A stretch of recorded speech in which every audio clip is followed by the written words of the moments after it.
You don't listen to a word I say. Don't be like that. You know, listen to everything you say. So what did I say? See? Told you. In one ear, out the other.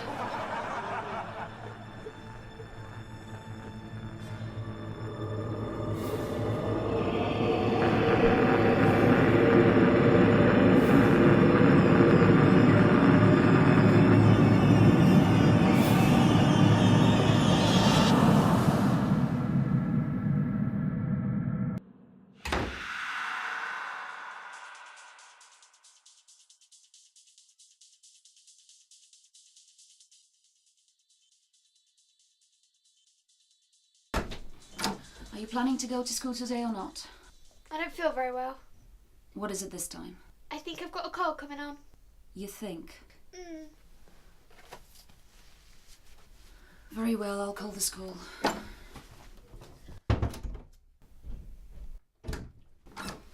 By the way, Dad's on the warpath. Why? Something to do with the mess you left in the kitchen last night. Oh. Yeah, oh. Just watch it. Where is he today? Johannesburg.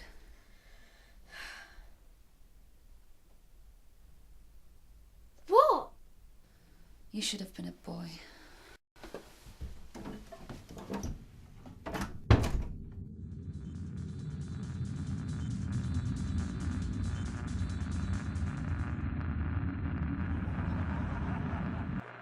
What do you say to a little cuddle, eh?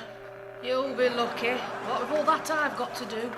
Anyhow, I thought his lordship's car needed washing. And besides, I thought I'd made it clear. There'll be none of that while there's a war on.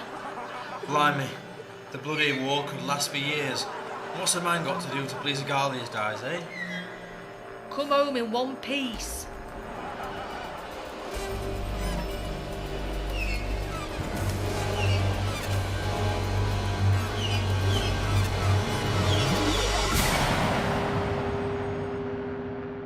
Yeah, I guess you're right. Any news on his lordship? No, it's all been very quiet. I feel for poor Rebecca. She's quite beside herself with worry. Doesn't want to talk to anyone. That's most unlike her. My sentiments too, Captain Maddock. Do you think she might like to help me wash the car, Mrs. Frobisher? I think that's a top idea.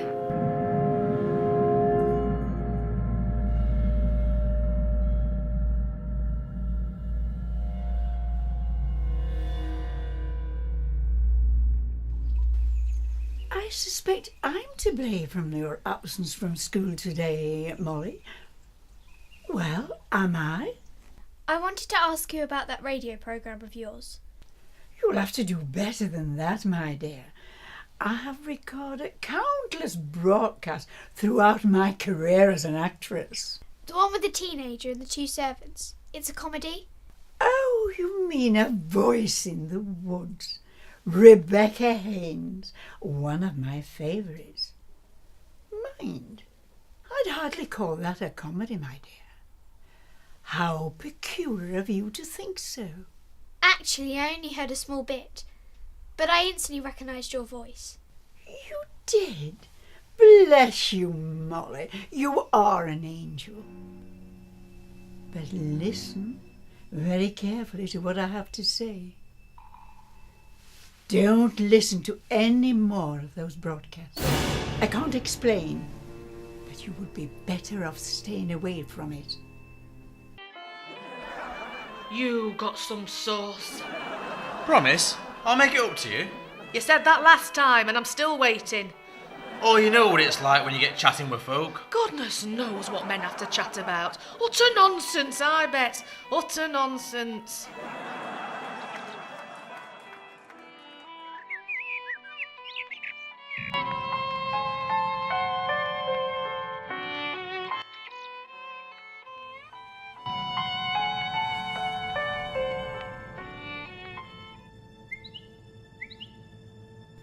Did you do what I asked?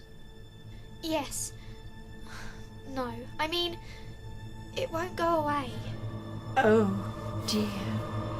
Then it's too late.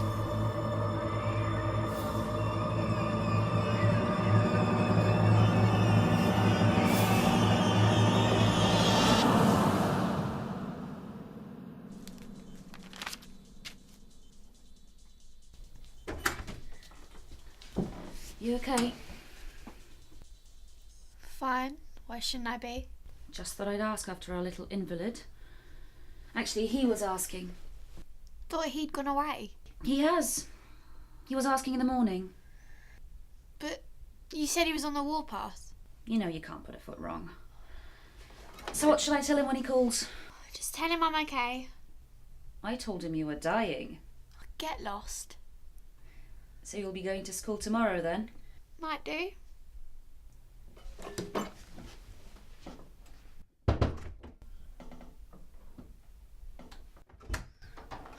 By the way, did you know that funny old lady at the Grange recently passed away?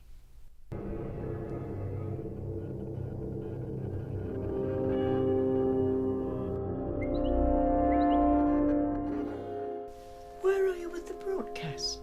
Has Rebecca Haynes made contact with you yet? I think she might be trying to. My dear child, whatever you do, don't let her invite you into her house. Captain Maddock? That's me. Sick on shore, are we? I like to think so. Bit of a lad when we were younger.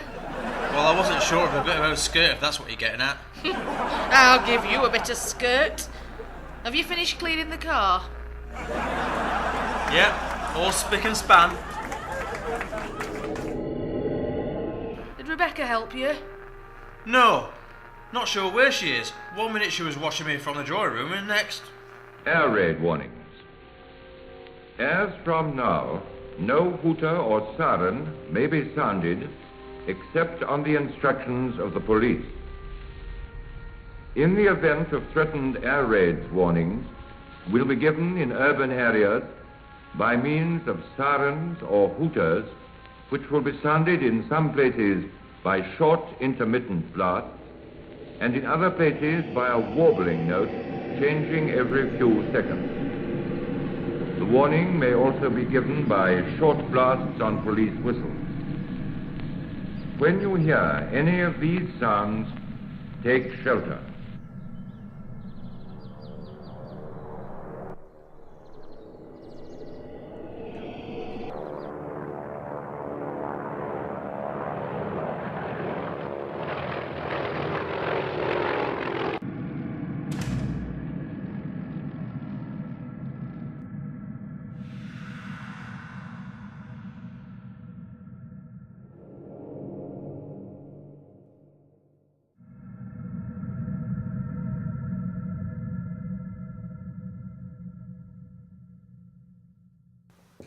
Father?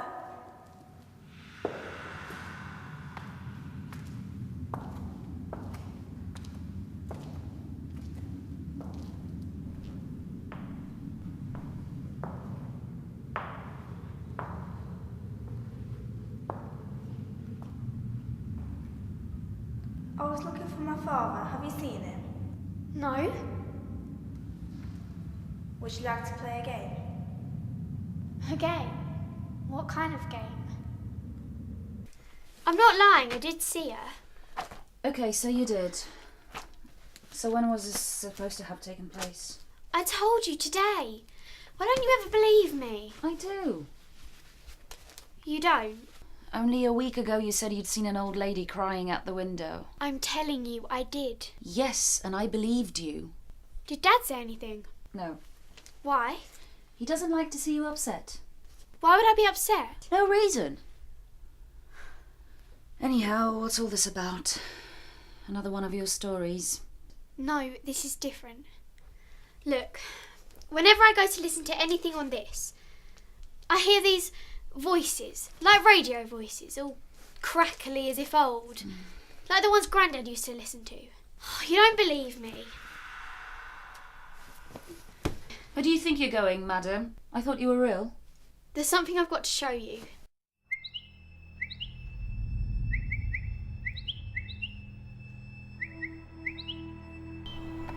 You sure this is it, Molly? Looks like no one's lived here for ages.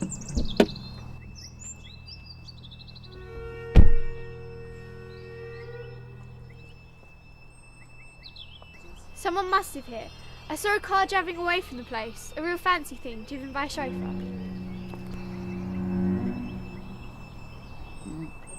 Maybe you really aren't well.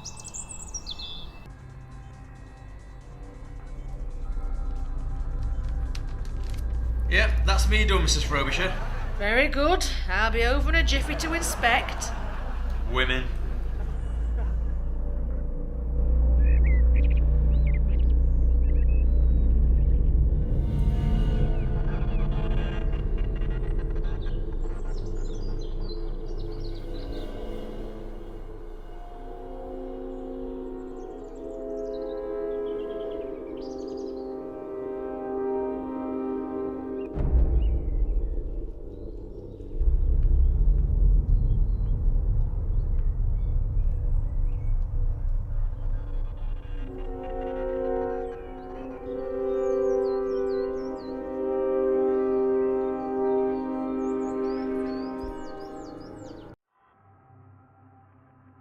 Now, Mrs. Frobisher, what do you expect all this is about then? And what might that be, Captain Maddock? Well, it's a bit like this, you see, all a bit odd. You're odd if you ask me. Well, you might not think so, but I'll tell you what I saw with my very own eyes, that is. Try me, be a devil. Well, it's a little bit difficult to say what it is exactly I saw, not knowing rightly myself. Have a try. Well, it's like this. I was cleaning the car as per your instructions. Oh, blame me, why don't you? Do you want to listen to what I've got to say or not? I'm so sorry. Carry on, Captain Maddock, I'm all ears. It appears Rebecca has a new friend. Well, I don't know. Perhaps. She hasn't said anything. Why? Oh, no reason. Captain Maddock, what is it? Just I caught the sight of her playing a game with another young lass, that's all. Well, I'm glad she's managed to find us and a friend at last. Take her mind off recent events. My sentiments too, Mrs. Frobisher. Dad called. He's been held up. Some delay, so he won't be back tonight. In the event of threatened air raids, warnings will be given in urban areas by means of sirens or hooters, which will be sounded in some places by short intermittent blasts, and in other places by a warbling note changing every few seconds. The warning may also be given by short blasts on police whistles. When you hear any of these sounds,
A toast, Captain Maddock, to better days ahead. If only they were more like you, Mrs. Frobisher, the world would be a better place for it. I'm curious, Mrs. Swain. What happened? I thought you knew. Not really. I kind of told a white lie when I said I had. Whatever for? Rebecca's father was a pilot. He died during the war. An airplane crash by all accounts. And she's been waiting for him to return ever since. Thank you kindly, Captain Maddock. Don't mention it, my dear. Don't mention it.